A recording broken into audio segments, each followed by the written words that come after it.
새롭게 당뇨를 진단받은 사람들 중에 이 식단을 하면 1년 이내에 정상인으로 돌아갈 확률이 77%나 된다고 합니다. 안녕하세요. 올바른 건강 정보를 전달하는 동네 약사입니다. 오늘 소개해드릴 식사법은 바로 저탄수화물 식사법인데요. 영국에서 약 33개월간 실시된 해당 연구를 보면 186명의 2형 당뇨병 환자를 대상으로 저탄수화물 식사를 했을 때 새롭게 진단받은 환자의 77%가 1년 이내에 상당한 회복을 보였고, 진단받은 지 1에서 5년 사이에 있는 경우에는 약 35%, 진단받은 지 15년 이상 된 환자도 20%가 상당한 회복을 보였습니다. 에너지를 만들기 위해서는 혈액 속에 당을 올려야 되는데, 탄수화물, 지방, 단백질 중에서 탄수화물은 매우 빠르게 분해되어 혈액 속에 당을 올리게 되고, 이는 췌장이 넘쳐나는 당을 조절하기 위해 열심히 움직이게 하는 원인이 되겠죠. 당뇨 환자는 췌장 기능에 문제가 발생하니까 췌장을 쉬게 하는 게 중요합니다. 그러니까 탄수화물을 줄이는 것이 도움이 되는 거예요. 자, 여기까지만 보시고 단순히 밥 안 먹으면 되겠네 라고 생각하시고 뒤로 가게 하시면 안 됩니다. 너무 적은 탄수화물을 섭취하게 되면 우리 몸은 오히려 에너지를 만들기 위해 지방을 분해하고 케톤이라는 것을 만들어서 혈액 속에 케톤 산증을 일으킬 수 있습니다. 케톤 산증은 피로, 탈수, 구역, 구토감, 식욕부진, 심하면 의식도 떨어지고 혼수까지 올 수 있어요. 그럼 저탄수화물 식사라는 건 탄수화물을 도대체 얼마나 적게 먹어야 한다는 걸까요?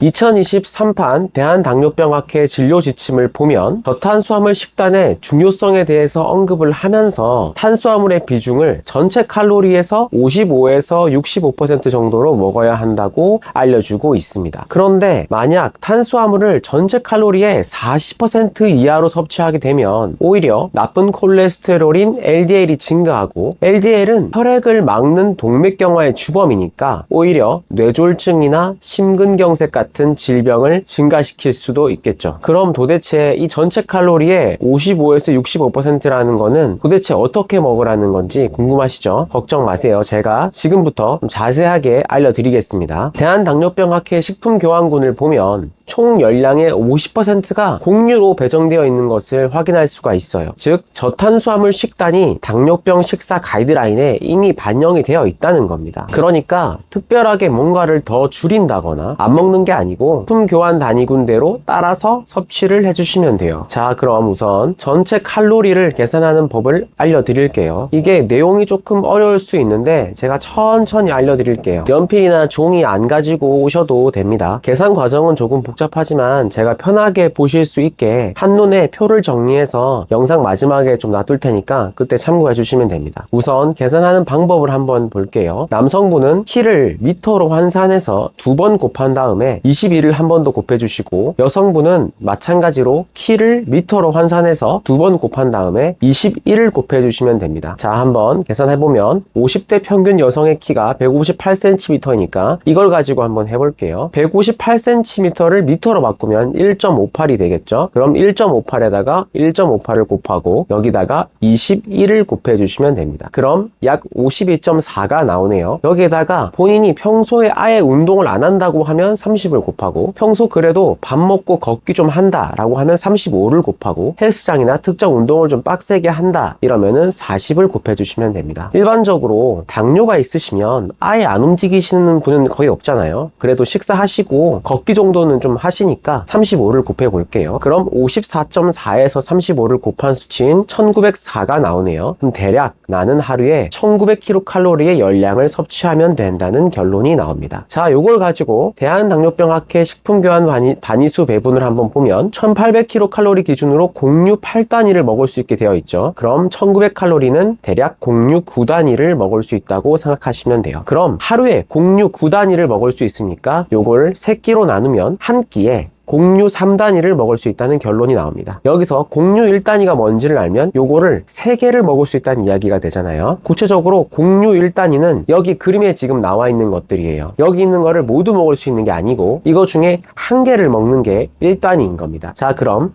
밥을 기준으로 하면 아침, 점심, 저녁에 곡류 3단위씩을 먹을 수 있으니까 아침에 밥 한 공기 또는 식빵 3조각 또는 고구마 1.5개 정도를 먹을 수 있는 겁니다. 점심에는 국수 1인분이 2단이라서 국수 1인분하고 감자 중짜 한 개 1단위 이렇게 3단위를 먹을 수가 있고, 저녁에는 쌀밥 한 공기, 쌀밥 한 공기가 3단위에 해당해요. 그래서 쌀밥 한 공기를 먹을 수 있어요. 자, 여러분 생각보다 저탄수화물 식사법이라고 해서 밥을 뭐 엄청 줄여버리고 이런 게 아닌 거 아시겠죠? 우리가 생각하는 것보다 양을 확 줄이는 게 아니에요. 대신 알려드린 교환 단위에 맞게 과일 섭취 같은 거를 좀 조절해 주셔야 돼요. 여기 보면 과일은 2단위를 섭취해야 된다고 나와 있잖아요. 밥은 한 공기를 먹어서 3단위를 먹었는데 과일은 2단위만 먹을 수 있는데 여기서 막 4단위, 5단위를 넘어서 먹어버리게 되면 이거는 저탄수화물 식단이 아닌 게 되는 거예요. 과일 1단위에 해당하는 양은 제가 이전에 올렸던 영상을 참고하시면 이 영상 참고하시면 됩니다. 제가 155cm부터 170cm까지 남성하고 여성을 기준으로 해서 5cm 단위로 곡류 단위수를 지금 여기 화면에 올려드릴게요. 여기 잠깐 멈춰서 보시고 참고하시면 됩니다. 자, 오늘부터라도 당뇨를 잡아주는 이 저탄수화물 식사법 실행하셔가지고 현명하게 식사하시면서 건강도 한번 지켜보세요. 오늘 내용 도움이 되었다면 좋아요, 알림, 구독하기 눌러주시고 제가 논문에 근거해서 지속적으로 올바른 건강 정보를 전달해 드릴게요. 끝까지 시청해주셔서 정말 감사합니다.